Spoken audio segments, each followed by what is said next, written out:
Let me unmute the mic. Yo, yo, yo. Uh, Welcome to another Tuesday night here at Blurred Minds Media. This is Five Finger Fiasco. Our shock jock, I would say, homage show to the legends of the shock jock genre.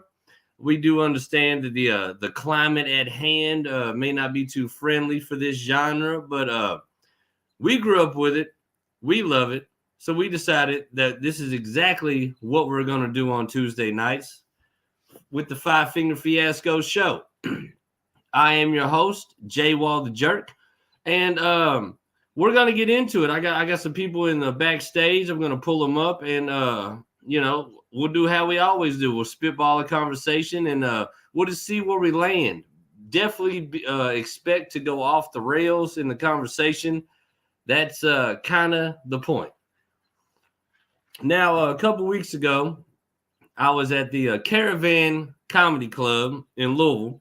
Saw a couple of acts, spread the word of what we wanted to do here. Talked to some comedians, and I had some so willingly to bless us with their presence on this show. So I'm going to go ahead and bring one guy in now, and as people trickle in, I'll just drop him in. But the first guy backstage is stand-up comedian Mr. Mike Shea. How are you, sir? Nice. I'm well, thank you very much. Now that is a hell of a way to come in, my friend. That is a hell of a way to come in. Like I said, I seen you at the Caravan Comedy Club in Louisville, Kentucky. I do know that you are from Dayton, Ohio, which is actually where my mother was born. I got some cousins up there running around, probably addicted to pills at the moment. But I love them to death, so that is what it is. But real quick, for the people, let them know a little bit about what you got going on and your comedy career. Well, actually, let me just go ahead and start off with a question. Now that I think about it, what got you into stand-up? What made you really kind of like give it a go, man, and do your thing? I think like a lot of comedians, it was a way to get out in front of the jokes people would make about us first. Mm-hmm. So it's like, I'm gonna laugh at me before you get a chance to laugh at me.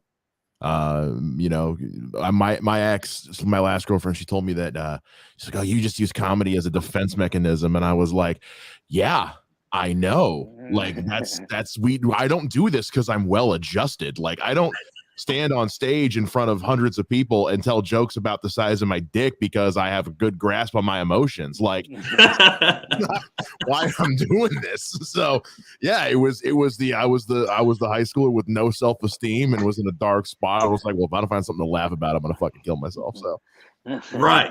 17 Absolutely. years later. How many years have you been in the game? 17 years. Started in high school, man. Fucking hey, 17 years.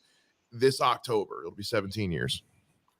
Nice. And what do you think? I mean, obviously 17 years. So basically, once you took the stage and decided this is what you're gonna do, like you never turned back, right? Like it's just been all gas.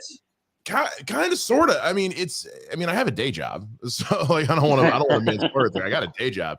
It's been a rough road. I mean, I won't lie. There was a couple of years where I stopped in the middle because I went back to college, was finishing my degree. Where I was going to school, that was some small little town in the middle of bumfuck nowhere in South Carolina. So like there was nowhere for me to do comedy. There was nowhere. The school actually straight up had a ban at like talent shows and stuff, like no stand-up. They just did. I went to a liberal arts college, by the way. Like I want to point that out. They just didn't allow stand-up comedy at all. So there's a couple of years where, and also during that time, I kind of got a little disillusioned with it too. I had a small amount of success, and then everything kind of came to a grinding halt, and then I went back to finish school. So there was a couple of years there where I stopped, and then honestly, the last couple of years, I've only been going up like, even pre-COVID, I was only going up like 3-4 times a year because the day job I had became a night job. Where I was working 4 to midnight and my days off were Monday, Tuesday. So like, I just wasn't going up ever because I'm not going to burn a vacation day to go do 5 minutes and not get paid. So, yeah, right. So I'm in a new job now, and 2022 is kind of be like, I'm calling it my comeback year. It's just more, I'm getting back to doing it consistently and trying to travel more and get out of Dayton for a change. And then gas prices jumped up to $4.50 a gallon. So I don't know how realistic that is anymore. Yeah. Right. Exactly. And patching in as we were doing, as we were talking to Mike about how he got into his comedic career, and things like that. My guy, the stand-up comedian of my childhood, who never, I don't think, graced the stage, but Lord, he used to hold court on the football field. Mr. Jeter himself, how are you tonight, sir? I'm doing fine. How you all doing, guys? Great, man. I love you with the Yankees. We're great. Yeah, we tried to get some money from him. He wasn't sending any, so we cut him off. You can't have that kind of person in your damn family.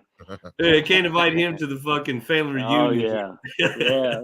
So besides your stand-up comedy, what's your profession? Do you draw any of your funny from your day job? I try to. So I've been working in broadcasting since honestly, since high school, on and off, except for those 2 years where I worked at Walmart. That was a dark time. I work at the local PBS station of all places. I'm in the control room, so I'm the guy who makes sure that like everything's airing. But it's PBS, it's not network or corporate television. So, I work 10 hours a day. I'm busy for maybe 3 of those hours. The other 7 hours are me on my laptop, just kind of like, well, I could watch, Family Guy again, I guess. I got nothing else going on. So.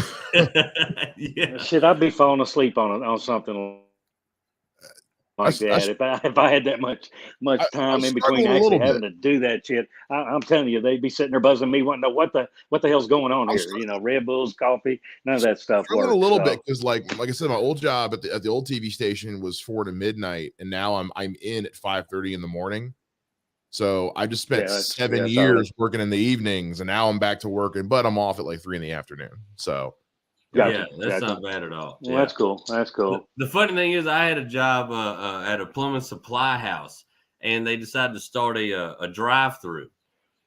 Well, I was not working the drive-through at the time. I was just like unloading trucks. So they came to me and they said, "We like you. We think you're real charismatic. We want to give you a sales position." I was like, fuck yeah, I'm going to call the wife and tell her that she didn't marry a bum, right? So the funny thing is, the sales position was sitting in the drive-thru. Oh, it was? Oh, geez. So they reworded it. That was my sales position. So the funny thing is, I come up with this idea. I was like, let's get a prize wheel. I'll spin the prize wheel. They can rent a hat, a T-shirt, a Slim Jim, something random, just to bring the draw in, right? Nobody gave 2 shits about that fucking prize wheel at all. The funny thing is, like he said, I would get there at 7 in the morning. I would leave at 5 in the afternoon, and I might see 4 customers the entire day. But they gave me a company laptop to set in there. So it had Wi-Fi. What were you doing? Yeah, I'm talking, I burned my retinas on YouTube. I'm sure. And the manager came out one day and I was watching YouTube. He's like, "What are you doing?" I was like, "Watching YouTube, watching Patrice O'Neal reels. What are you talking about? What am I doing?" He was like, "You're supposed to be working the drive-through." I just grabbed the door, opened it, and I looked out there, and I told him to look out. I was like, "Where the fucking drivers at?" Like, what do you want me to do? Just sit in here and just all day just hope and pray somebody needs to be so lazy that they can't walk in the store and get it, that they got to I figured you got fired because you... What is it? Yeah, you got fired because you forgot to keep putting napkins with the order. I know how it is. Yeah. The funny thing is, you're the one doing it to McDonald's by my fucking house. That's what it is. I never get a goddamn napkin in a single bag. I swear to God. No. And the funny thing is, the more like gas goes up, the more like I found out like Taco Bell is getting chintzy with their sauces. Do you remember that there was a pivotal moment in America where McDonald's would charge you extra for ketchup, but Taco Bell said, "We'll give you handfuls. We don't give a shit." Like it's currency. Now I go up there like if I smoke a doobie and I got a good set of the munchies set in, I'll get a good like $8 bag of Taco Bell. with one mild sauce. I'm like, you cocksuckers. Yeah, get off that mild sauce anyway. It's just bad for you. Step up to the hot, brother. Dude, I would, but I've got inferno fucking heartburn. Bungholio problems. Dude, I hate it so bad. Like we went to a Mexican restaurant for my birthday the other night. Jeter was in attendance, Shay. And I ate a delicious plate of just my favorite Mexican food. This morning, this is 2 days ago. This morning, just red ring of fire down there. I'm talking lava in the throat, and I'm talking mud it's out gone, the back. It's gone peak. See, what's the old Larry the Cable Guy bit? Like, I can shit through a screen door and not touch wires. I'm telling you, dude. I'm telling you, it's like it pisses me off so bad because I love spicy food. Love it. And I love Kentucky bourbon. And these are two things that will set your heartburn on a blaze. Yeah, it's like a curse. It's a curse. It's like your favorite things could also make you miserable and tied up in the toilet for 3 days. What kind of fucking curse is that? That's no way to live, man. I got a buddy who's he's allergic to like peanuts, peanut butter, and all that. And I'm just like, I don't know what that kind of life is like. Man, I put peanut butter on fucking everything. I can't imagine having to say no to peanut butter. You got a dog? I got a cat. Okay. I was just checking on that peanut butter theory there. You said you put it on everything. Hold on. Oh, the dog's eating my foot. Look, you already said the dog's at his foot. He must have peanut butter on his toe. Are you like pulling from real life right now? Like, are you projecting on me? Yeah. He's getting a straight up dog DJ while we're on the show. Yeah. You got a dog? Let me show you what mine's doing right now. Yeah, it's great. Yeah. Hey, if you see him, say, "Down, boy."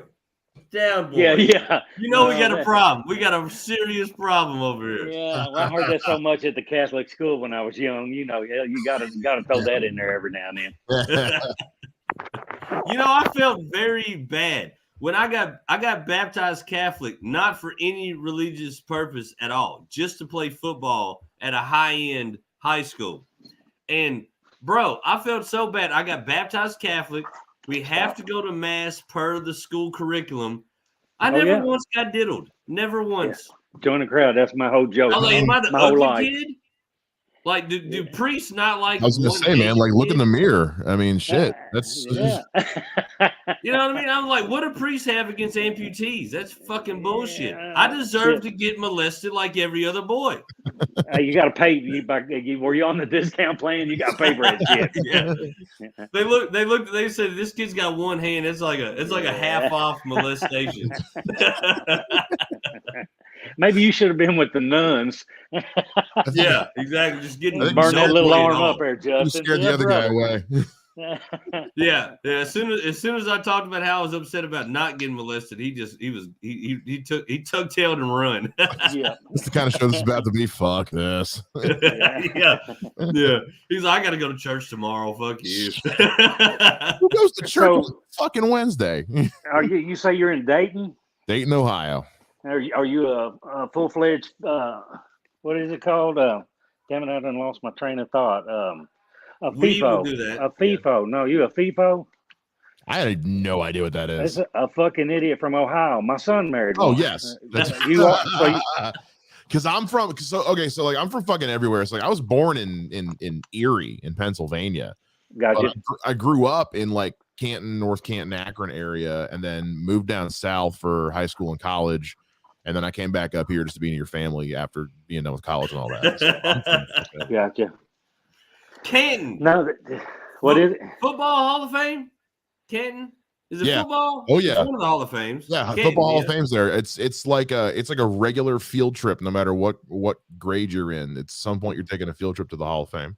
That's cool. That's cool. So it's like a liberal arts school that doesn't even have a sports program. They're like, let's take you to Canton. It's a cheap, easy place to send kids, and you can just let them. Because and I'm not even a big football fan, but like it was a cool thing to go see because you get to go in the room where they got all the rings. You get to go down in the archives and see like stuff from the fucking 50s. Like it's a lot of cool stuff in there. And then if you're ever there during the Hall of Fame game, you can see that fucking stadium lit up for miles.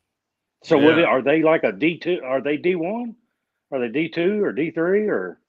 No, Canton is where the NFL Hall of Fame is. NFL Hall of Fame is. Oh yeah, I've never been there. I've never been there. Didn't know that. I got you. That's the NFL. No, I mean, with your question of if it was an actual team, we understood you've never fucking been there. Yeah, no, I'm just a big dummy, man. I don't get out. I don't get off Liberty Road much. What are you talking about? What is I don't need to go far to get my head done. The Canton Cantaliers or something? I mean, what the fucking team did you think this was? Fucking idea. I mean, everybody up there is a Cleveland fan, so because it's an hour from Cleveland. So how is that? How is it living next to the fucking city that the river caught on fire? I mean, dude, you're talking to a guy who lives in Dayton, which is 45 minutes from Cincinnati. So everyone here are Reds and Bengals fans. So yeah. Oh, dude, I went to Cincinnati for the Super Bowl just to see the ridiculousness because I'm a Tennessee Titans fan myself. So obviously I was like out of my element. But dude, the funniest shit to me is when it becomes I've never been in a town with a Super Bowl team playing the Super Bowl. You know what I mean? Like I've never been in a town that was so like, we're definitely winning. Skyline is free. Mm-hmm. As many chili dogs as you want. Shit your brains out. We're winning the fucking chip. But when it comes to that last 3 minutes, that you know for a fact they're not going to win, that's the best part of the night for a person like me because the air leaves the room. It is ridiculous. The dog got to his balls. Yes, he did. He got them both. Big mouth. So does your dog like Peter Pan or Jif better? It don't matter. He eats his own poo. He's like Mikey. He don't give a fuck. Just make sure there's plenty on there. And like you had spoken about, when the fuck did the peanut allergy happen? I don't remember this at all as a child. I didn't have one friend allergic to peanuts. John Jeter, you go farther back in the history books than I do, my friend. Did you ever grow up with a kid who had a peanut allergy? No. I can remember my dad who grew up on a dairy farm with 15 brothers and sisters would bring his steak sandwiches to school and trade them for peanut butter because they could not afford peanut butter, yet they had beef. Now, isn't that crazy? So I grew up on peanut butter. I mean, because that's all he wanted to eat, but, like I say, when he was a kid, they had country ham biscuits, they had steak sandwiches, all the good farm shit. And he would take it to St. Peter. He said, take it to St. Peter grade school here in town and trade another kid his sandwich for a peanut butter sandwich. See, I wonder if it's because the reason it wasn't as known of a thing is because people couldn't afford peanut butter. Like, I wonder if it was one of those people just didn't have it. And now there's 50 different kinds of it. Well, you're gonna find out it's got crack cocaine if you go to the in grocery now, if you look at a slab of beef, it's like super fucking expensive, like higher than gas. Well, I still won't look at peanut butter the same way. I'm sorry, it's got to be meat. Yeah, but then you look at it. You look at a tub of peanut butter, and peanut butter, like basically in the past 4 years, has become like survival food. Like you know what I mean? But the funny thing, like, can you think about a time in the country where you would trade a steak sandwich for peanut butter? Oh hell no! But I can think cheaper than peanut butter. But I can tell you right now. How did steak ever become cheaper than peanut butter? How the fuck did that happen? When you're a kid and you're down the river and dad's gone and there ain't nothing there to eat but a jar of peanut butter and some bread, that's some good shit. I'm telling you, I don't care what you say. The funny thing is, to this day, and I am a poor person. My wife makes good money. I will lay that out. Trust me, sugar in my household, I live with a well-off person, but somehow in my bank account, it doesn't translate. It doesn't translate at all. But the funny thing is, like, I partake in weed, the reefer, the marijuana. That's why you ain't got no money, dummy. Well, there you go. But the funny thing is, to this day, when I get a good a day off, the random day off when nobody's at the house, it's like once a year over here. But it smell good in there that day. You twist one up, you burn it, and dude, I go straight back to poverty brain. Either I want a peanut butter and jelly or a bowl of cereal. I don't care how much money's in the account, how much allowance my wife has given me for the week. I don't care who's got a special on crab legs. I don't give two fiddlers fucks. Captain Crunch, all crunch berries, or peanut butter and jelly with a glass of milk. Yeah. Nothing will ever beat it. Now, what about just plain white bread with butter and then pour sugar all over it? That sugar melts on that shit. Oh, that's crazy. I said I'm poor, not homeless. I remember when Kevin Smith had his big heart attack and his doctor told him basically told him, he's like, you got to go vegan. He's like, your body is so fucked. He's like, you got to reset how you eat. And he was like, yeah, because most of my life, like my mouth was just a vessel for cake. He's like, that's all. But he was all bummed out because he's trying to figure out like stuff that he loved that he can eat. And he said, and then my wife reminded me that peanut butter and jelly was vegan. He's like, it's like I found God that day. Because honest to God, there are some days where just nothing hits quite like a good peanut butter and jelly sandwich. I know. Dude, a peanut butter and jelly, and you wash it down with some ice cold milk. Holy fuck! Have you ever taken your milk and put it in a glass container and put it in the refrigerator? Because when it comes out of that glass container, it beats that plastic jug all to hell. It just changes the taste of that cold ass milk. Y'all try that one time.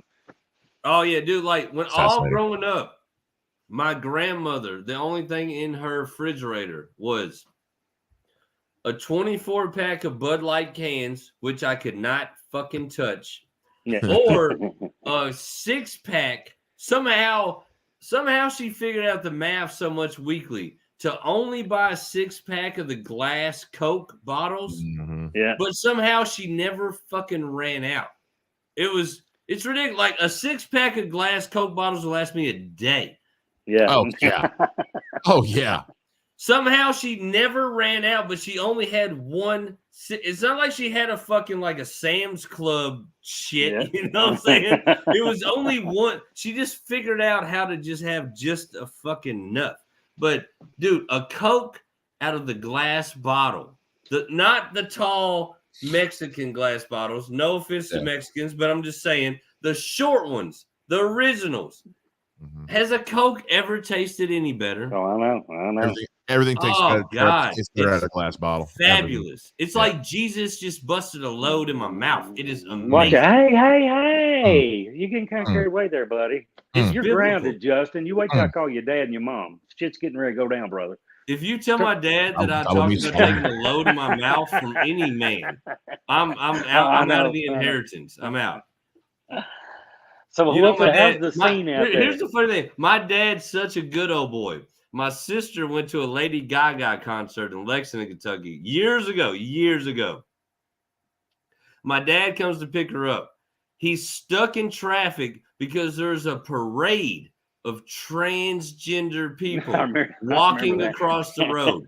My dad was livid, fit to be tied, which that to me is so fucking funny because it honestly was just a bunch of dudes in dresses having a hell of a time walking across the street. But to my dad, it was the fucking 10th layer of hell.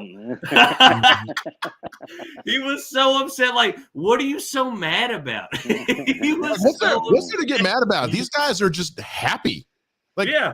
Thank you. They're living their life and they're not hurting anybody. And they're gonna go get wrecked on the same liquor we are. Like, who gives a fuck? Oh, I know. That's why I laugh so hard. Like anybody else would look at it like, oh, they enjoyed the concert. They're just having fun today, ain't they, Justin? My dad, as soon as he saw a thick Adam's apple and thick ass hairy knuckles and a wig, he was completely just turned off by the host. Like he was a step away from a viral moment of him hitting the gas and just like wigs and maybe shit your dad everywhere. I'm like, what is your issue exactly? Your dad had reached on one when he was a kid and went out with one, reached down there and grabbed a handful, and he's been angry every damn since. I feel like that's the only explanation. That's my exact explanation. Like my dad reached down to flog a dolphin, the sausage, and he came up with a handful of python and didn't know what to think about it. Like, but that's his fault. It's not my fault. It's my little sister. You could not run down a bunch of trannies at a Lady Gaga concert because you grabbed a snake. That is your fault, bro. I'll tell you what, it's not our fault. I went to a St. Patrick's Day, like downtown, like the whole downtown was one big like fucking party concert, whatever. And I remember seeing a dude built like me, and I'm built hefty, dressed like fucking Tinkerbell. Okay, isn't that funny? That's funny as shit, though. It is. Two thoughts went through my head: he lost a bet, or dude's got way more confidence than I do. Because could you do it? I couldn't do it. I don't have that confidence. I'd be looking at myself in the mirror like, this doesn't do anything for my hips. Like, no, not at all. You come down in front of your woman, come downstairs dressed in something like that, bend over in the kitchen refrigerator and go, I'm going to get some milk here, baby. I'll tell you what. Don't mind me. If it was just me and the girl, and it was for a laugh, absolutely. Yeah. going out in public for 6 hours, after a while, I'm going to be like, okay, that's wild. I need pants. Yeah. Dude, speaking of that, I've never told this story to anybody but my wife. But you said it. I've told everybody. We're special. The way that we do this show is we just lay it all out. So I'm gonna tell you the story. So hold on, save something for the next show, Justin. Damn, don't give it all away. Yeah, I'm gonna tell you. That's it. You become a hoe like that. That's actually true because this one's bad, but I'm gonna tell it anyways. So I go to like the fun shop, the freak shop, whatever you want to call it, the shop that has all the taboo items on the the ones you see billboards for on the highway. Okay, exactly. Gotcha. 5 miles until you can spank you, Dale. Shit like that. But so it was an anniversary, I think. I want to spice it up for the wife. Like I said, the wife makes good money. I'm poor. You gotta be creative when you're poor. You ever seen like a poor kid paint a picture and give it to somebody for Christmas? Yeah. That's what I was trying to do. Unfortunately, the picture I painted was horrific. So here's what I do. I get a banana hammock from the freak store, right? Yeah. I'm gonna pull this motherfucker on. My junk's gonna be all like presentable. I'm going to have a fucking thin piece of lace up my ass, and she's going to fucking love it.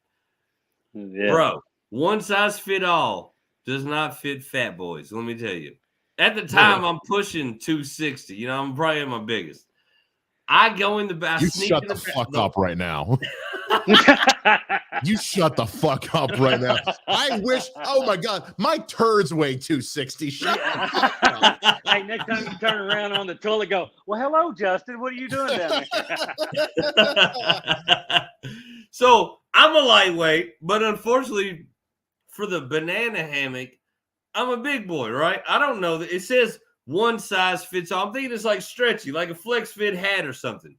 So I sneak off in the bathroom. The wife's home. She's getting ready, for the little rendezvous. I sneak in the bathroom. I'm like, all right, I'm gonna put this banana hammock on. I'm gonna show her what time it is, right? I cannot get this motherfucker past my hips. Like, not happening. It is. The funny thing is, the material rolls up, and as it rolls up, it catches my ball sack. Catches your hair too. Yeah. Rolls my ball sack. So the funny thing is, remember something about Married? I just watched it last night. I'm glad you said that. I was getting ready to bring that up. The question that was asked early on was, how did you get the beans above the front of the Frank? Yeah. Well, let me tell you about tight lace banana hammocks and how that works. When I pulled it up, the material rolled up like a fucking, just like a goddamn fucking fruit roll up. I get it halfway up. I get it to the bottom of the sack. Next thing I know, I go from trying to be sexy to my junk looks like an elephant with an afro.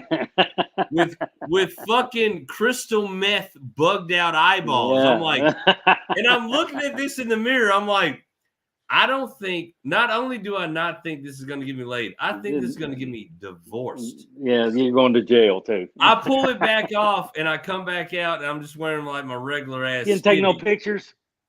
Fuck no. Come on, man. Come on. I'd burn the phone. Yeah, whatever. See, the problem with the term banana hammock is it's assuming you got a banana. Like for me, thank you. it Yeah, has to be called like a potato sack or something like that. Yeah. I got a Well, lot the funny thing is, I need told the banana. wife, I was like, I didn't tell her I got a banana hammock. I said I got a Vienna can. yeah, yeah. So yeah, when you remember all them little purple Crown Royal bags I saved, and I said, well, hell, I'm gonna come out with my junk in one of them 175 bags. Fuck, I was down into the half pint baggie, before I got done with it. y'all ever played human hat rack and come out with like a washcloth hanging on it, just like, baby, you see my washcloth anywhere? Can you help me find it? The funny thing is, like, I'm a huge Red Hot Chili Peppers fan, and it's known. It's not where I saw you going with that at all. Okay. It's known throughout the mass, like in the early 90s, one of their first sets, they come out with tube stocks on their junk. Yeah, that's the only thing they wore. I was so jealous. I was like, dude, I can't get a footy on this dick. Like, how do they get tube socks on there? That's just ridiculous. A lot of tape. I can't get a toddler sock to hold on this dick. This is crazy. I just knew going in, I was like, well, obviously the Chili Peppers are a bunch of hung fuckers. Because how do you fill a tube sock? Very carefully. Yeah, no, not me. I think we use them at Christmas time. We use them for stockings, and they usually get an apple, orange, some candy. Now maybe if you put that in there first and throw your shit on top of it and strap it on, you might be all right. Yeah. I always thought tube socks were just for filling with soap to beat guys with. I grew up watching Full Metal Jacket, so. Yeah. The bad thing is, so do my cousins. I remember going to Harrodsburg, Kentucky to see my cousins, and I would see my one ginger cousin swinging a sock with a fucking another sock stuffed in the end of it. He was swinging, and what he was swinging it for is to let me know I had a good full Thanksgiving dinner full of ass whoopings coming from our redneck cousins. That was the only thing that fucking meant. Remember, anybody a wrestling fan? Anybody watch wrestling? Sure. Yeah. Remember Sacco? Yeah. Dude, who was that? From fucking probably 10 years old to 15, my Thanksgiving tasted like my redneck cousin's socks. Sacco ruined Thanksgiving for me for years. Turkey tasted like sweaty ankles forever. But judging by your size, you still ate it. I mean, that was a closed dig. mouth don't get fed, sir. Yeah, man. Food's so food. I'm just trying to get the big boys going tonight. What about it there? Look, man. So just how big boy are you, Mike? Oh God, 380. Are you really? 380. I'm 6'1" though, so 6'1". Yeah, you got me. We're right about that. You're maybe a half inch taller than I am, but I'm shit. I feel bad at 250, man. I'm telling you, I do physical work and my knees hurt. I can get down around I think the last time I've been down somewhere around 240, maybe 242, 240. You feel pretty good till you do a little move on a ladder about 6 foot high or jump down off a truck bed. But the 58 years old don't help much either. So I'll tell you what, man, I'm so out of shape. I went to a metal show in Columbus last week. And I wasn't in the pit. I was down in the front, but I wasn't like in any of the pits or anything. But like I couldn't make it through the night just standing in place. Like my knee, I already got a bum knee. My knee was ready to give out. And like you said, you were in the pit. No, I wasn't in the pit. I was down in the front, but I'm too old for the fucking pit. I am too old. Have you been in one before? Oh no. All my teens and 20s, I was in pits getting my ass kicked, and my body has now decided like you're not doing that shit anymore. But like just standing for 3 hours was agonizing. I got home and laid in bed, and the next morning my whole body was like, "You done fucked up," and I'm like, I just stood there. I was standing. This is why I don't work out, because I just standing was too much for me. So fuck it. I sit on my couch. I don't care. Dude, 2 years ago, I went to Vegas for my birthday. And obviously, Vegas, you got to walk the fucking strip. Yeah. I got back to the room the first night, fell asleep. Woke up the next morning. I couldn't get my leg out of the bed. I was like, I did a whole live podcast to tell people, I was like, I'm going to die soon. I'm going to die. They were like, what are you talking about? I was like, bro, I feel like I went through an entire fucking John Cena The Rock leg exercise, and all I did was fucking walk. Shit, could you imagine going out there and letting them boys toss you around like that, though? That would be, I know everybody wants to say that shit's fake. I don't care how fake it is. There's still some athletes to be able to take those hits and take those lands and twist like they do. I mean, to me, it's amazing what they do out there. These guys are still like when a dude drops from the rope, the top rope onto the mat, like that thud's real. Like he's hitting. Oh yeah, that shit's gonna hurt. Oh like, yeah. Yes. Who wins and loses is predetermined, and they can stage certain things to minimize it. But like, case in point, like Big E, who's one of my favorite wrestlers, a toss he was in got botched the other day, and he broke his neck.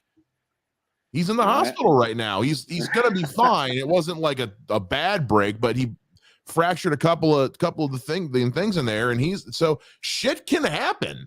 And if it was fake, these dudes wouldn't be winding up in the hospital. Oh, I know. And I guarantee you when he gets out, he'll be going to give it to me again, because, I mean, to me, that type of stuff is almost as addictive as a drug. Mm-hmm. You get into doing things with your body that other people can't do, and you make people laugh about it. That's some funny ass shit. If you could do a flip and land on your face and get up and, make everybody think you really hurt yourself, that's some funny shit, Mm-hmm.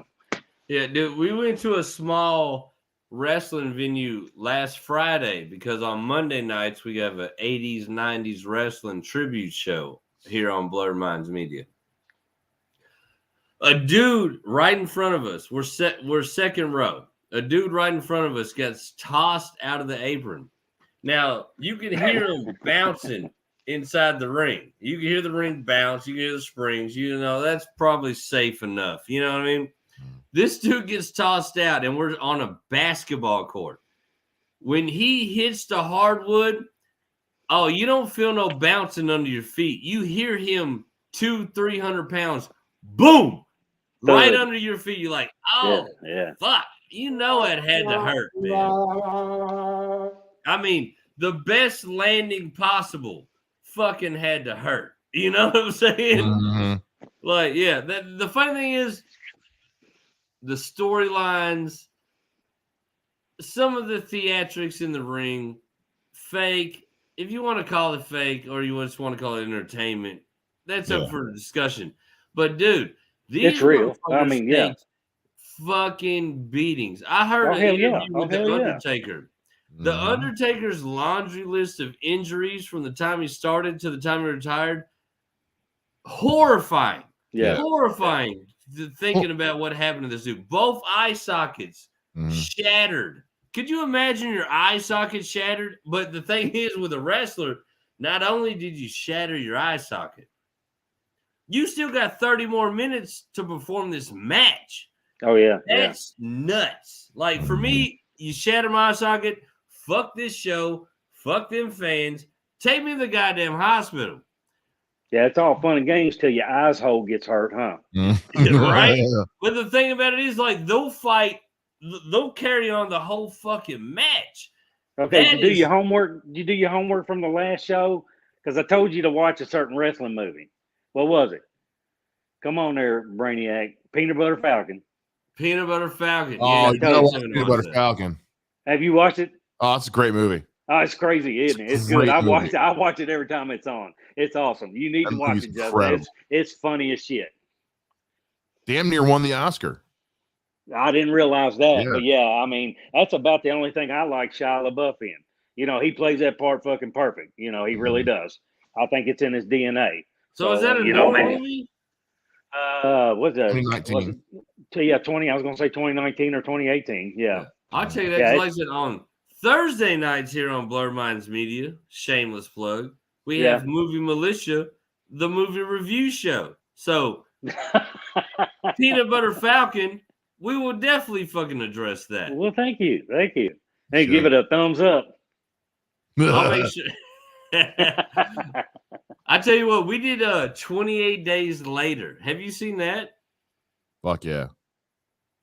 Have you seen that, Jeter? 28 Days Later? I've seen 28. No, the one I've seen 28 Days with Sandra Bullock, where she's in rehab. No. What's 28 Days Later? What is it? It's a like a zombie apocalypse type of movie. Stop watching let me that shit, tell man. you, That's not out of real. all the Wrestling's ones I've real, but seen- zombies aren't. Out of all the ones I've seen, Evil Dead, World War Z, 28 Evil Days Dead. Later is probably the most realistic, scariest zombie situation I've ever seen in my life. The funny thing is, we're hardcore on our judgments on Thursday nights. Me and my co-host Derek both gave it a 10 out of 10 as far as zombies. I mean, it's Hold on. How'd you give it impeccable. 10 when you only got 5? Goddamn good point. Thank you. I mean, I Goddamn. do good on You know bourbon. what? I do good. I'm gonna have to readdress that next Thursday and tell my goddamn, you. like, listen, we You gotta can give go it to a 6 15. up. You can give it a 6 up. Yeah. Yeah, you can throw your toes in And there. he's got 10 toes. He's got 10 toes. I'm telling Well, you don't know. You know him that we gotta go personally? to 15%. I Your got you. 5, your 10 fingers, my 5. That's as good as a movie can get over here. Yeah. If you no, get a now, 20, like I say, you can do a 16 if your woman comes in with no clothes on. That's Oh, true. Right. shit. There you go. I would call that. Well, 15 I and call a that half. a perfect 10. 15 and a Because half. I'd like to be married still. Nah, I love that movie. I'm a big movie guy, so like that's one of the ones when I was first getting into movies and shit when I was in middle school, high school. I remember watching that one with my brother a lot. He had the DVD. We watched all the behind the scenes shit. Like that was one of the first movies that was made like all digital, because at that point people were still using like actual video and videotape and all that stuff.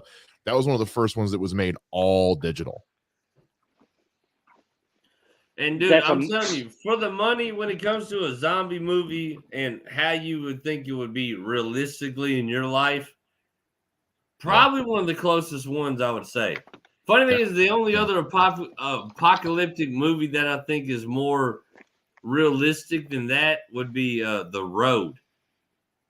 And if you've seen The Road, I would say don't watch it. It is depressing as like it's a good movie as far as what it might look like if you're in an apocalyptic scenario with your young child and you just basically your only life is survival. It's a good movie for that.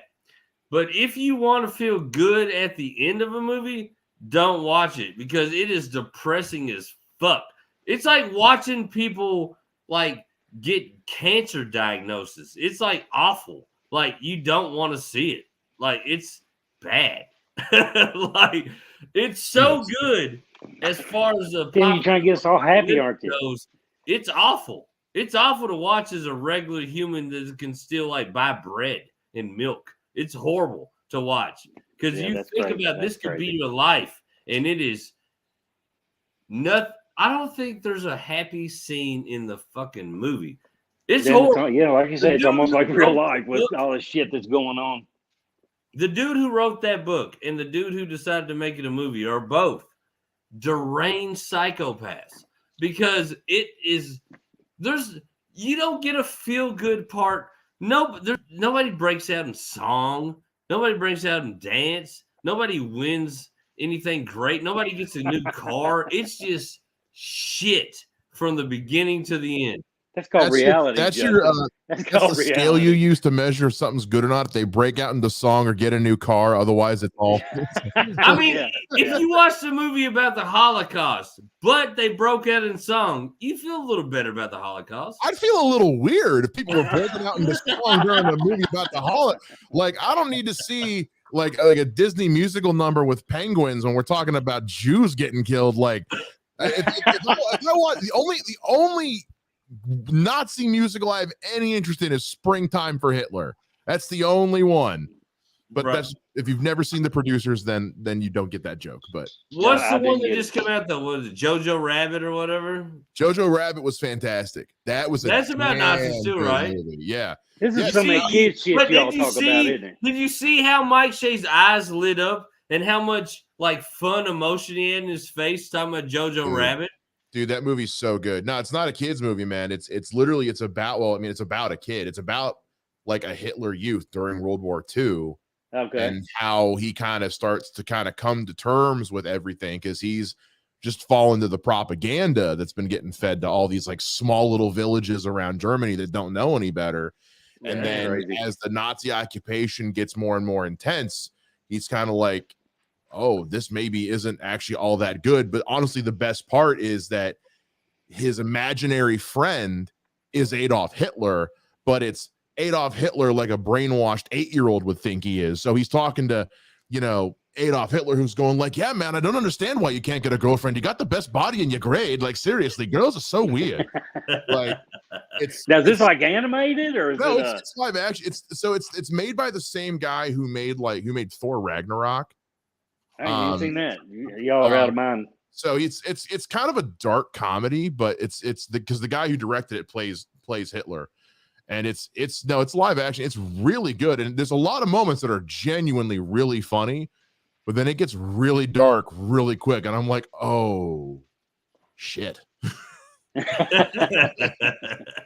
Well, Justin, you remember that shit because I'll be hollering at you in the middle of the week, going, Justin, what was that movie? What was that movie? Right? Yeah.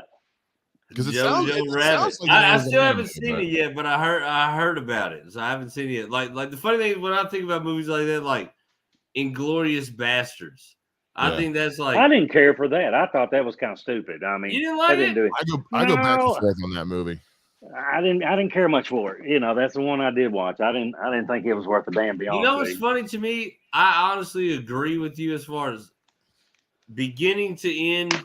I don't think it's a great movie. But that movie's got pockets of hilarity in it. It's got good pockets. It's got good parts of it are very good. Like the opening thing with the dude on the farm, and they're just talking at the table is so good. Freaky but like good. All the stuff with the sniper dude, I couldn't give a crap about. And I also just I have problems with Quentin Tarantino in general. And this movie is a big reason for it because like he's nuts. He did Inglourious Bastards. Yeah, it's a Tarantino movie. I didn't know that. I like Quentin. I like his shit. Some of it, I guess. There's a scene in the movie where the dude's choking out the actress because he found out she knows she's in on this shit now, and he's fucking strangling her. Yeah, I saw that part. So those hands are Quentin Tarantino's because they kept shooting the scene. And he was like, it doesn't look real enough. It doesn't look real enough. So he went and did it himself and like was choking the shit out of this actress. Yeah, he had a boner, didn't he? And that dude's a fucking freak. Oh, absolutely. and like she's come out in interviews and said like she won't work with him again. She was so terrified in that moment. Like that's why that scene's so short because it wasn't long before she was like, get the fuck off me. Yeah. And so it just kind of makes me go as a guy who's acted and made and been in independent film. I see that and I'm like, that's not okay, man. Like you're the director, your actor's got to be able to trust you, especially in a scene like that. And if your response is it doesn't look the strangling doesn't look realistic enough, let me do it myself. Like that sets off big fucking red flags to me. Yeah. Let me show you how to choke the shit out of somebody for real. Like, what does that say about you, dude? Like, are you telling me you've never strangled anyone before? That's not. Come on, get out of the way. Let me show you how it's done. I'm from Hollywood. We strangle hookers every other day. What are you talking about? The wild thing is, like, I was a big. Well, I can't say big Tarantino fan. I was a humongous Pulp Fiction fan. I thought that movie was fucking amazing. Yeah. I mean, you got to think about it. Probably first time I seen it, 14, still smoking Philly cigars full of Mexican pressed weed with a bunch but John of Travolta and Uma Thurman should have married. I mean, they made that perfect couple. In that movie, but they like, really did. If you think about like as a young teen smoking pot, one of your biggest things you hold on to is the movies you think are like pot movies or like trippy movies. You know what I mean? Like you're into that and that like basically when you're a young pot smoker, you're into the crazy movies you watch and the amazing dollar menus you fucked up. Like, that's basically your barometer for being a pot smoker when I grew up. So, to me, Pulp Fiction was one of those, like, Pulp Fiction for the pot smokers when I grew up was right there with Up in Smoke, Cheech and Chong, Half-Baked. Like, it was a trippy, weird ass movie to watch. But when you're stoned, somehow it all makes sense. Yeah. You know, and then somehow when you eat all your parents' spaghetti leftovers while watching it while stoned, it really fucking makes sense. You know what I'm saying? Like, side note, as a young youth, my favorite munchies ever was leftover spaghetti. I'm sorry, I would fuck it. You like it cold? Hell no. Oh, fuck Cold? yeah. Oh, yeah. Just go in the refrigerator. Oh, yeah. Just go in the refrigerator and you're hungry and grab you a big fork full of cold noodles. That's some good shit. I got a reason why I can't. That shit makes me nauseous, and I'll tell you why. So, y'all remember the Goosebumps books? Yeah. I know of them. I never read them. Yeah. So my first crime, I stole some from a book fair. Nice. About 5 years old. For a little while, you'll be getting a bill. For a little while, there was a TV show, and like every episode was one of the books. Because the books were like 20 pages long; they weren't big. Yeah. And they did. I forget the name of it, but it had to do with worms. And in the one scene in the episode, I remember the guy's like, "Oh, I got cold spaghetti for lunch," and he eats it and realizes the noodles have been replaced with worms. And that bothers you? I'm like 6 when this thing aired. Yeah. To this day, I cannot eat cold spaghetti because I just think about that and it makes me want to yak. I love spaghetti. Anytime someone says, I guess you want to eat some cold, mom's like, there's leftover spaghetti or something, but it's cold. I'm like, I'm not fucking eating it if it's cold. It's not happening. If I heat it up in the microwave and like it's still kind of, because microwaves suck and it isn't hot enough, like I can't eat it. I can't fucking do it. I thought maybe you was going to tell me you got so drunk one day and you was barfing your ass off and you blew noodles at your nose. Now I can understand you not liking spaghetti for that. Bad thing is, I will still eat spaghetti like it's going out of style. I have been drunk and blew half-eaten noodles out of my nose. I've done that. But have you ever thrown a piece of rice out of your eye? No, but yes, sir. I did. I'm telling you, man. I had some. I don't know if it blew up there or if it come out of the tear duct. I was barfing so freaking hard. I don't know what it was, blowing it out, and all of a sudden, man, there was a rice right there in the corner of my eye. Oh my god, that's from your '80s Coke days. That's a deviated septum. I ran a fucking piece of rice right up. Don't tell all my secrets there, Justin. That's like that's a wrong turn at Albuquerque. If the rice went down your throat and came out your eye hole, it's like you missed a turn somewhere in this journey. I'm trying to keep all that good liquor still in. That is a whole show by itself. Well, gentlemen, I got to peace out of here because I got an early morning at the office. But this has been fun. I appreciate it. Love the laughs, and I'll catch you guys around here hopefully next time. Good luck, man. Nice to meet you. Matter of fact, the fact that you are a acting stand-up comedian and you told us a couple of tradesmen, a couple of heathens from Kentucky that you enjoyed the laughs, I'll take you, my friend. All right. You guys have a good night, man. Yes, sir. You as well, bro. Thank you for coming on. So is the strippers coming on now? I mean, and there's only 2. Do what?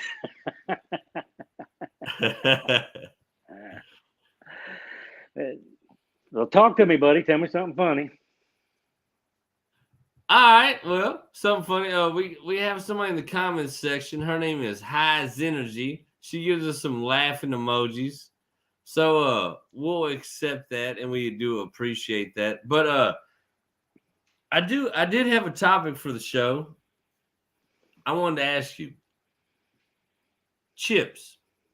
Tater chips. What's wrong with chips? Tortilla chips. What is your favorite? There's been a lot of renditions over the years. Do you have my favorite a bag of chips that you just have to have? Shit, no, my best, I like homemade tortillas in the deep fryer. Fried daddy, whatever you do. I don't give a fuck where you cook them. You go cut up some of them little round Mexican flour wheels, cut them into quarters and throw them in some grease and fry them up. Sprinkle a little garlic salt on them. They come out of there. It's almost like eating a hot Krispy Kreme donut. I mean, right out of the damn box. It's really good. It's good. Yeah. What about just like in the store, packaged bagged? Do you have a chip that you go to? Are you talking about the ones I eat in the store and don't pay for, or the ones I actually are going to pay for and take home? Whichever ones you enjoy the most. It had to be Fritos, barbecue Fritos and cream chips. or cream Barbecue cheese? Fritos or cream cheese? Let me tell you. What about the pickled flavored chips? Have you ever get down on those? Yeah. We went on a stint with those for a little while, but that's 15 years ago, man. Sorry, that's old news. Well, the original Lay's, I've had them. I loved them, like you said, and I got over them. But bro, I'm gonna tell you right now, right here, Haven't had those. Doritos. Tangy pickle. Hold on. Hey, woman, have we had any Doritos tangy pickles? Tangy pickles. Say that fast real quick, Justin. Come on. Tangy pickle. Dorito tangy pickle. No, she said we hadn't had none. And she said if I keep screaming at her like that, I ain't getting no more. I'm here to tell you right now. Might be the best fucking chip I've ever put in my mouth. So you're saying you eat them when you're fucking? No, that's usually just like hard flakes off of my wife's heels. Yeah, no. Don't you ever go up there and just bend her over the bed, pour a bag of chips out on her back, and just keep on eating and like nothing's going on?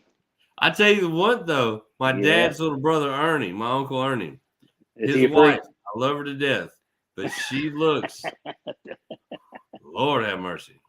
Watch it now. You can't do that. You ever seen The Penguin by Danny DeVito? Yes. Pretty much spot on.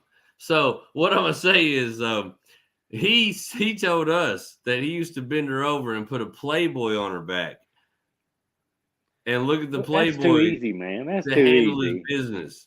That's too easy. My thought is this: what a saint that he married. How many women are going to let you open up a centerfold on their back? I mean, she's a saint. That's true. That's true. If I did that to my wife, I'd be moving in your basement tomorrow. Yeah, but if you told her, say, look, I'm going to open up a picture of John on your back, she'd do it because I'm a saint. She knows I'm a saint. Absolutely.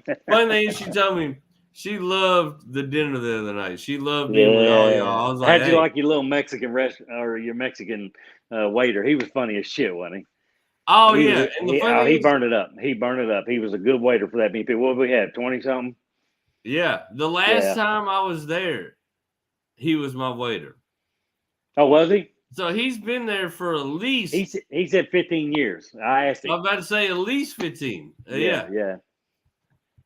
No, it's funny. After he sang "Happy Birthday to You," he kind of whispered in my ear. He said, "Happy birthday to you," and I was like, "No." I said, "My wife's sitting right here, man. Quit hitting on me." There's my man right there, Eddie. He might have put a little something extra in your tequila shot, huh? Yeah. What did he tell us? He said, "Oh, it's water with ice." Well, water with salt. Water with salt. The worst part about it is when I when I spilled my whole margarita over my daughter. Yeah, he looked at me like, I don't think I'm gonna serve you anymore. Yeah. And then we got your dad got 2 pitchers, and the alcohol continued to flow, correct? Oh yeah, I told everybody, they're like, "How was your birthday?" I was like, "Well, we all got a margarita. Then my dad got pitchers of margarita. Then we ended up with shots of tequila. So it went pretty good. Went pretty good, I think. What are you drinking tonight there, brother? I am actually drinking on the 4 roses that your son bought me. Okay. And the reason I'm drinking on that is because the Buffalo He's drinking the 4 roses I gave him. Didn't last 2 days. Well, it shouldn't, because it's good stuff. So it is. So me and the wife knocked off the Buffalo Trace, and now I'm on the 4 roses and a bowl full of what they call lemon drop. Frosted Flakes. What do you think about that? How hilarious are the names for weed now? I told you, man, I got Jack Frost the other day. I looked at him, I said, "Man, this shit is white. It's got a white tint to it." He goes, "It's called Jack Frost." I'm like, well, and I'm sitting there and I'm trying to figure it out, and it has very little smell to it. I could be wrong. And I hit it a couple times for a couple days, and I'm like, this just ain't. It doesn't seem like it's doing my head like I want it to.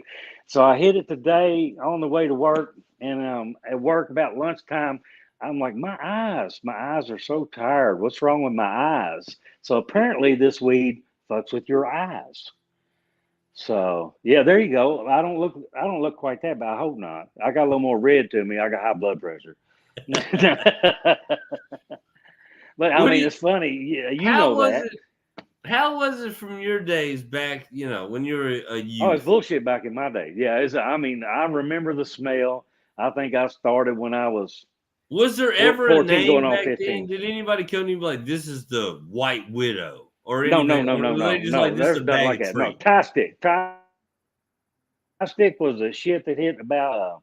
I think I was a senior at 81. So about 80, 79, 80, you heard people talk about tie stick, and hash was a big deal back then. Everybody liked their little hash and crap like that. So, but the majority of the shit you smoked was, I mean, it's just good Mexican back then and good homegrown. So. Yeah. I don't know what you're talking about, man. I never smoked it. I'm just talking from other people's experiences. So, Yeah, you just worked at the nursery a time or two. the nursery is like the tree nursery or the nursery with kids. Yeah, it used to always drive me crazy. Call up, your guy and be like, hey man, need a bag. He'd be like, it's gonna be $10 more. I'm like, why? Yeah. Because I need $10 more. I've got LA Confidential. I'm like, well, what was the shit you sold me last month? LA Confidential. Like, yeah. What do you mean? what are you talking about? It was called Sesame Street back then. That was for the younger crowd, brother. Yeah, that's what I always tell people. I started looking at them when the prices started going up on shit like that. I'm like, you're acting real political right now.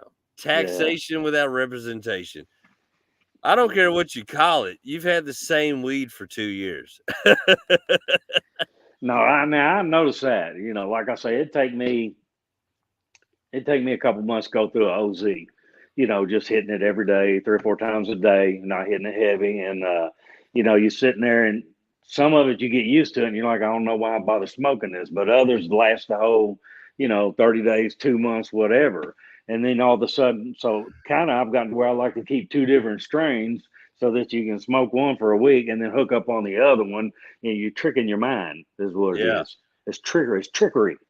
Trickery. Yeah. That's why I like to go like a good 6 months with my grinder of different people's stuff. So like 6 months of different strains, Keef, when you run out and you're not going to call the guy, you ain't got and the I'm money. not getting anything out of mine when I grind it. I don't get shit out of it. If it ain't Mexican, I don't get nothing out of my grinder. Maybe you I don't got have a bad little grinder. bottom tray for Keef? Yeah, and there's nothing in there. I mean, it's just nothing falls out of what I got.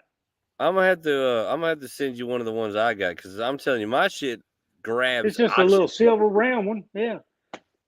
I mean, it's old school. I've had it for 15 years. I'm telling you, last week I ran out and I was like, shit. I was like, well, let me check the Keef chamber. Did you try smoke it in a bowl? It'll light those lungs up. That's the only way I smoke. Oh fuck no, I can't handle it. I get to coughing and carrying on. I like glass and I like papers. I'm a cone man right now, brother.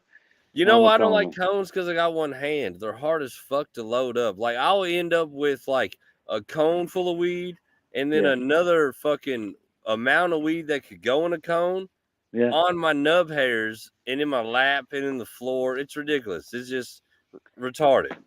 Yeah. Yeah, like I said, 1.5 jobs or bowls and bongs. That's how I roll. That's what I like. No, I can't do the pipes. They hurt my lungs. They hurt my throat.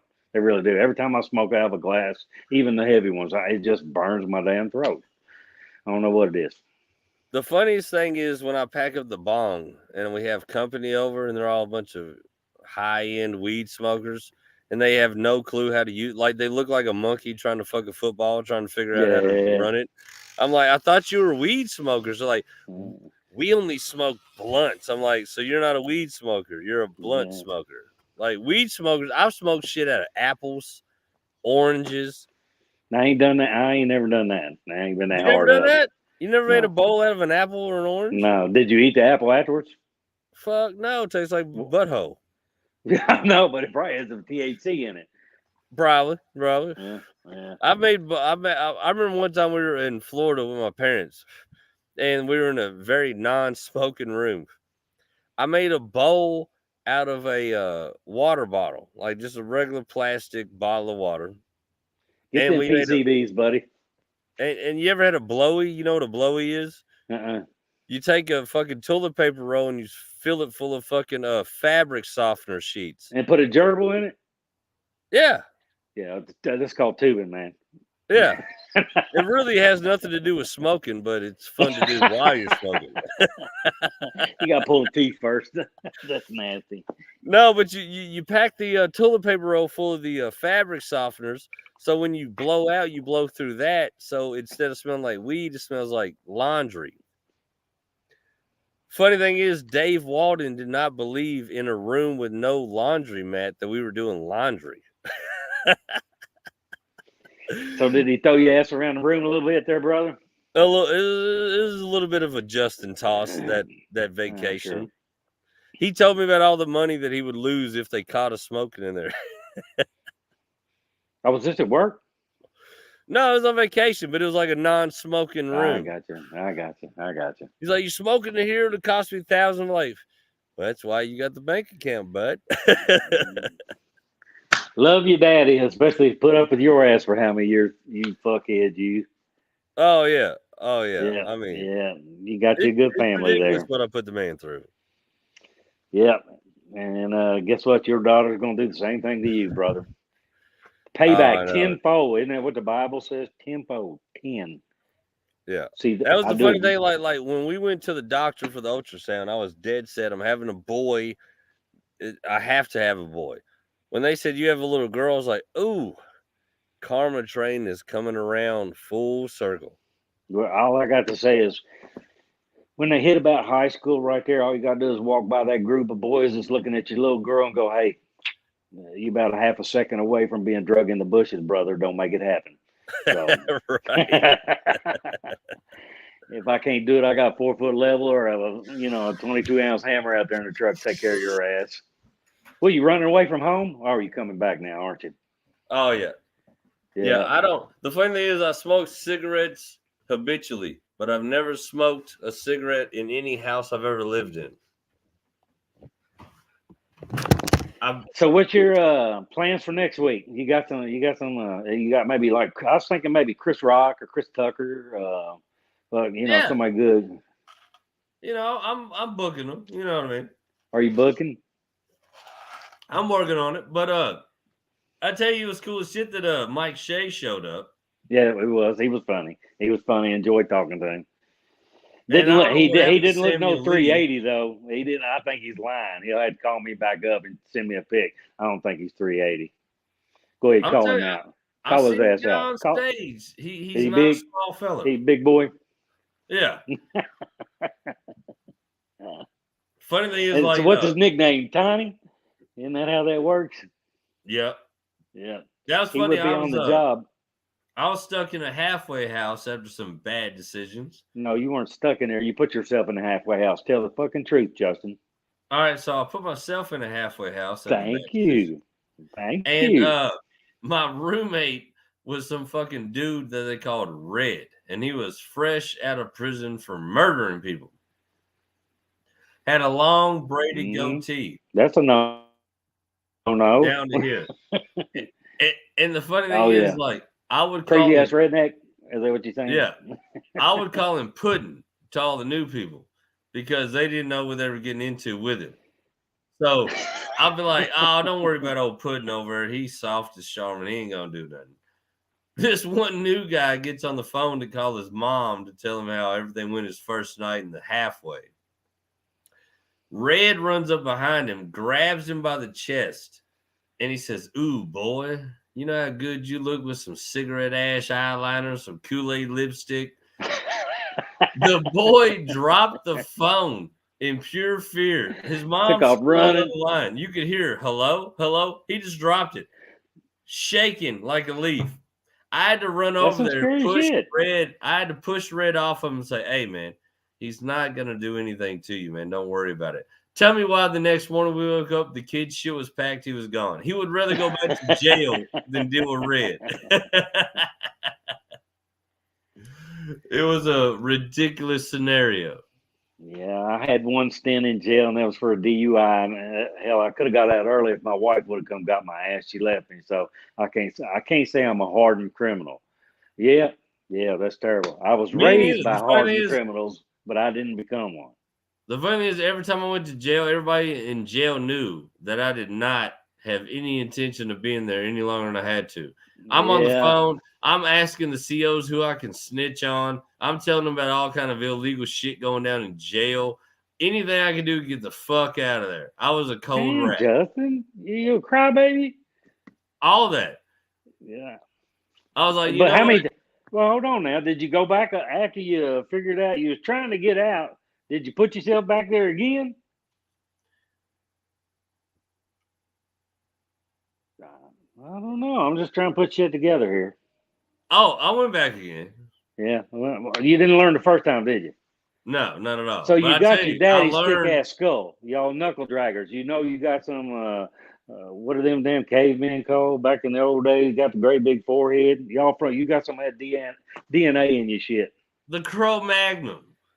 Oh, no. That makes it sound too good.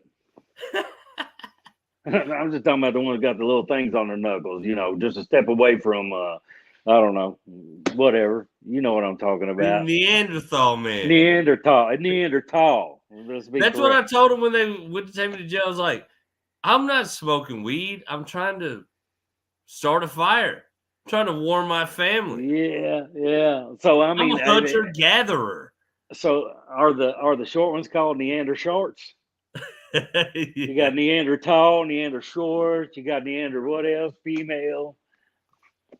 They always call me Neander fingers.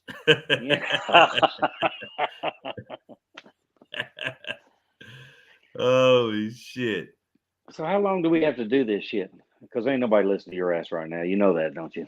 I mean, I'm looking. I can see the thing on here. We got one viewer. One. So we're... Damn. Who is it? I don't know who it is exactly. It's somebody locked in a damn trunk somewhere looking for help, and we can't help them. Now, we actually had like the fucking fuel tonight for everything you need. I mean, I had the remedy for the Russia-Ukraine situation. And what would that be? Leave it alone. Leave it alone.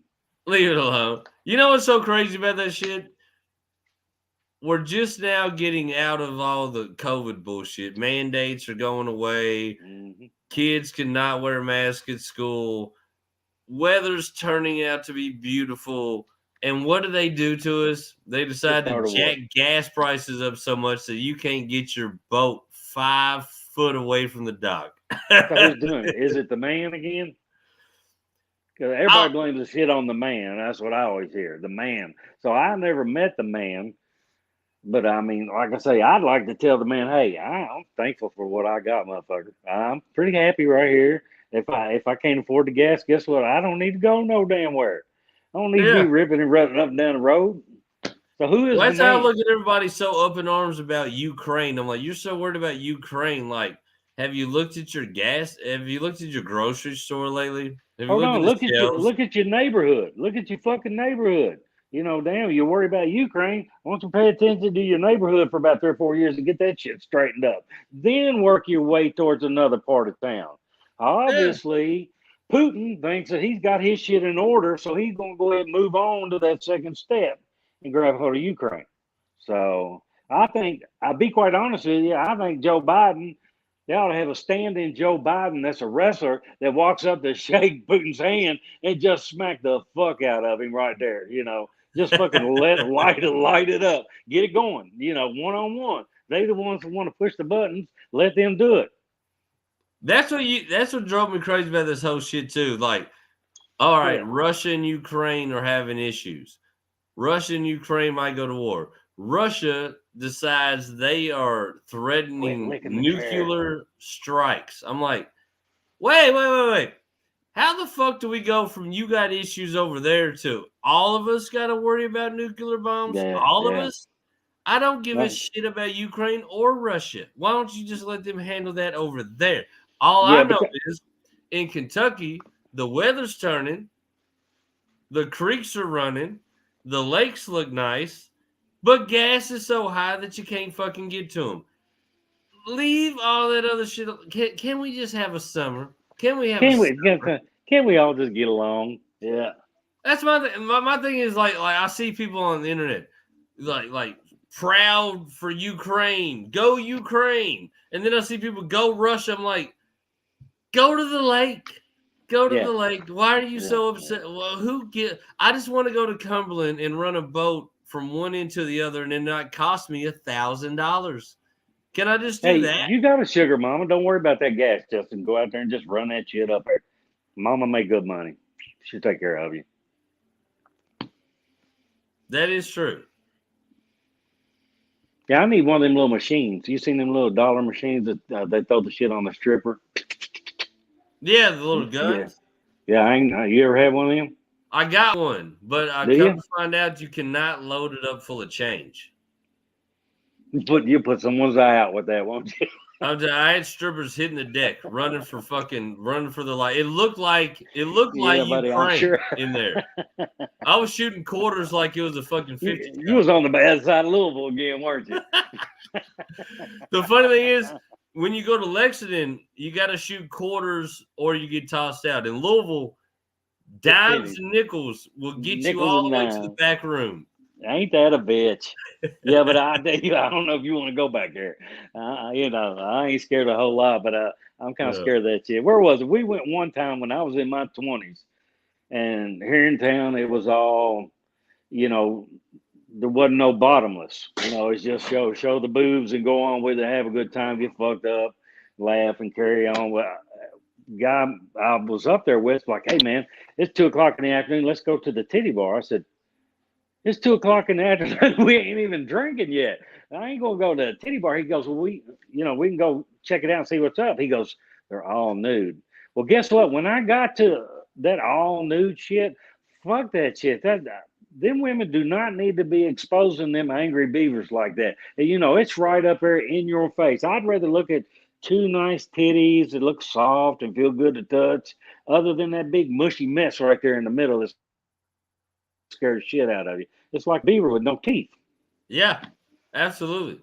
We went to Paradise City one night, Paradise City in Lexington, and this stripper come out, and she looked all right.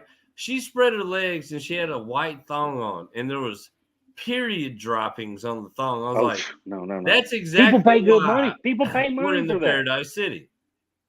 People pay money for that. That's weird. Yeah. Oh, some people would have paid her to leave with those panties. Now, so who you gonna have on next week? Devin? You gonna call Devin? I've been trying to get Devin on. I don't know what Devin's gonna do with me. I've been trying to get her on.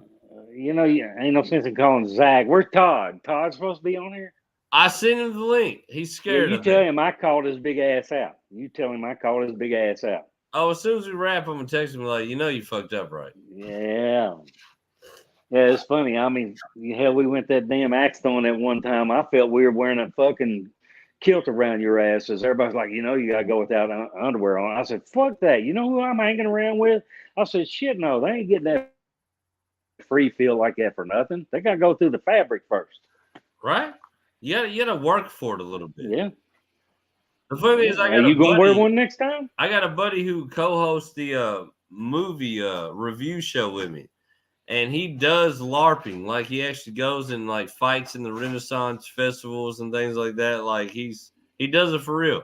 And he told me that's one of the main things at the Renaissance Festival is to wear your kilt with nothing under it. And some random lass with some mead will walk up and check and make sure that you are uncovered underneath. And that's a whole thing. Like, come to find out, the Renaissance Festival is all about a chick with big boobs and sexual diseases to grab your sack. That's like the whole. I didn't realize that was the whole deal. That's the whole move to go. Yeah. And your woman let you go now? Well, no, the funny thing is the wife just said after I said that, she said, well, you're not going to one now. Yeah, I know that one. I know that one. I'll be showing up with a kilt with 6 pairs of drawers on. Yeah. I had one guy tell me, he was from Ireland. I told him, I said, I want to borrow your kilt. He's like, but he had the checkerboard, the red and the black checkerboard style, the dress up kind. And I think he was, he might have been about $1.60, $1.55. And I'm like, are you sure to go around? He's like, yeah. And then I ended up buying the other one. But he said that they went on to some of the family came in town and they had a wedding. Well, one of the guys just got so totally fucked up and they were at the hotel that he passed out. They actually carried him out to the lobby, laid him on a couch out there and pulled his kilt up over his head. So he's laying there with his junk hanging out in the lobby of fucking Howard or whatever the damn place is they were staying at. I was like, that's embarrassing as shit. That's what happened to me at Zach's wedding. So me and Cooley walk out. We're drinking, obviously. And Cooley was like, I got to piss. I was like, me too. He's like, let's go over by his tree. He's like, back to back. I was like, makes sense. I'm drunk, back to back. Well, his back is facing the crowd and his junk is facing the tree. My back's facing the tree and my junk's facing the crowd. The crowd, yeah. I'm pissing and I hear J-Wall. What the fuck? I look up and there's just like all of Angie's family around a campfire, and I'm just like pissing right in front of them, like junk just hanging as free as it could be. I was like, God damn you, Jeff Cooley. Yeah, did that shit to you on purpose, didn't he? He's a hell of a buddy, ain't he? Yeah, and the funny thing is, to this day, I've tried to talk somebody into the back-to-back scenario. Unfortunately, I haven't found anybody drunk and stupid enough as me to buy it. Yeah, it takes a certain IQ there, brother. You know that. Everybody looks at me like, hey, why guess would what, I man? do that when we're in the middle of a restaurant? What about Zach's damn bachelor party? All that shit up there. Oh, dude, to this day, fucked up. None of Zach's friends. You got a bad rap for that, don't you? Oh, yeah, you got a bad rap for that one. Oh, being the head of that bachelor party was a death sentence. The funniest thing was showing up to his wedding. And when I walk into all the bridesmaids and all the wives of our buddies, and they all look at me like, yeah, I'm the biggest piece of shit walking. That was hilarious to me. I was like, you motherfuckers are lucky that I'm single, right? Because if I was not, I'd make my girlfriend come in here and out every one of y'all that enjoyed that show. But I mean, next time you go for a stripper, make sure the family's not involved. We don't need the whole damn family showing up to watch a girl strip. You know that. You know the wildest thing about that is, come to find out, the dad is who I talked to on the phone. Yeah, fuck that. No, I left. The dad had a very female voice. So on the phone, I hear a female say, hello. Do you care if we come and hang out? I was like, yeah, like, sounds like more women to the scenario. They show up, and the woman I talked to was a full-out man. They had a meth head hitting all the truck doors trying to rob him. I got him. I mean, it was basically like a bachelor party mixed with The Hills Have Eyes. Then you're out of town. So, I mean, they'll be sitting there, everybody getting wild and having a good time, and you run into that shit. I was waiting for the rest of the family to show up. Yeah, it was fucking. The funniest thing is all the women that were so mad about the strippers at the bachelor party. But then if you were there and you actually noticed the strippers, it's like you all had nothing to worry about. Look that. I just say, hell, me with 2 daughters, and you sit there and you got the dad and the mom talking to Scott, watching the girl dance while these guys are funneling on her. I'm like, I feel weird, man. I got a box of pizza and went outside. Fuck y'all. That was my favorite point. Weird. When everybody's lining up to get lap dances, and I saw you walk out with barbecue and pizza, I was like, John James, you got to figure it out. Yeah. I tell you how petty I am. I was so broke when we went to that thing. I walked around and round robbing all the dudes that were there to get money for the stripper. And I looked, I was $50 shy. I just round robbed again. and it worked, didn't it? Yeah. I was like, well, y'all are $50 shy or she's going to leave, and somebody come up with it. I was like, there you go. Yeah. Funny thing is, I set up that whole scenario. I did.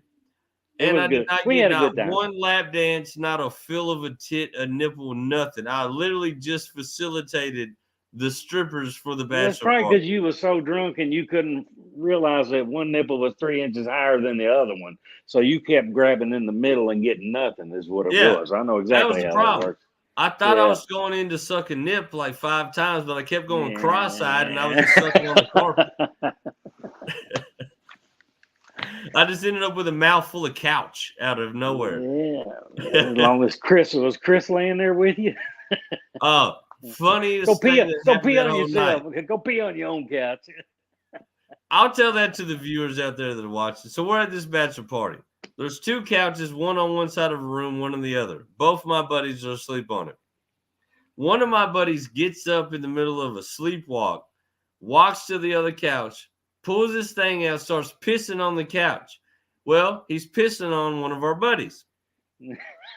Here's how funny this is. He was so fucked up, the guy getting pissed on, that when he woke up, he looked at the guy pissing on him. The only thing he could say was, go find another couch to piss on. And then he rolled over and went back to sleep. I was like, that's the most phenomenal party situation I've ever been involved in.